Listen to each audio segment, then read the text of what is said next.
Hello la team, aujourd'hui grosse vidéo, grosse recette du tiramisu jet. Donc aujourd'hui je vais vous montrer comment on va faire le petit tiramisu jet. J'en avais parlé sur les stories Insta, peut-être que vous avez bavé dessus, les petits gourmands je vous connais. Donc le tiramisu jet, on va pouvoir le manger après l'entraînement ou un samedi soir pour se faire plaisir sans culpabiliser. Vous pourrez même le faire goûter à votre belle-mère. Bon allez, je vais vous montrer comment on fait ça. Alors pour cela on aura besoin de la farine de coco.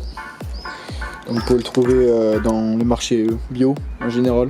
En grande surface ça va être un peu dur. Donc un œuf, de la whey, du miel, une balance pour peser, de l'eau et 3 récipients pour former les 3 couches différentes.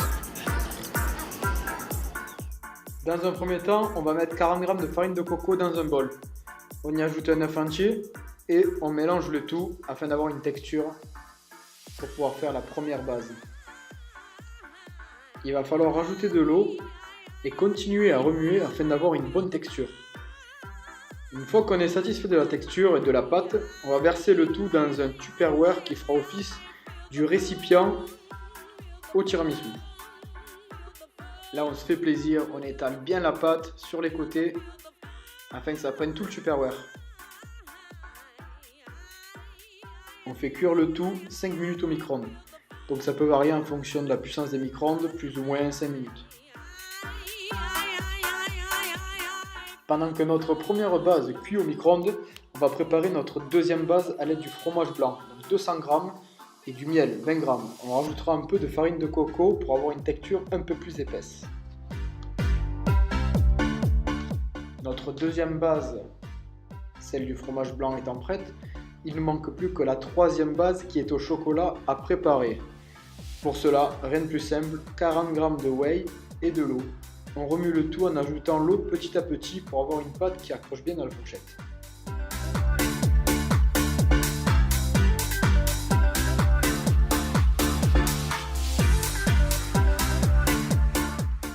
À la fin des 5 minutes, sortez le tupper et laissez-le refroidir dehors pour que la pâte se durcisse un peu. Une fois que vous avez toutes vos bases, disposez-les sur la table. Base coco, base fromage blanc et base chocolat. C'est maintenant qu'il va falloir laisser parler votre esprit d'artiste. On va étaler les couches dans le premier tupper, celle de la base coco. On commencera par étaler la base chocolat, puis la base fromage blanc. Et ainsi de suite jusqu'à ne plus avoir de pâte à étaler. Les quantités dans cette vidéo sont pour 2 personnes.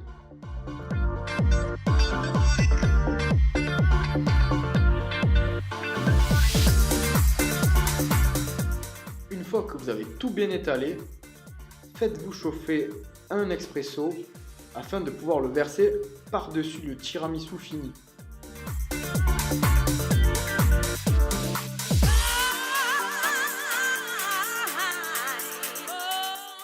Et voilà, il est temps de verser votre café sur le tiramisu.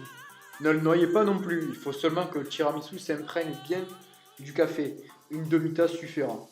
Une fois que c'est fini, ajoutez quelques amandes sur votre tiramisu pour ajouter un petit côté craquant. Regardez-moi cette merveille. Afin qu'il soit meilleur, laissez-le reposer au réfrigérateur pendant minimum 1 heure. Une fois bien frais, vous ne pourrez plus vous en passer.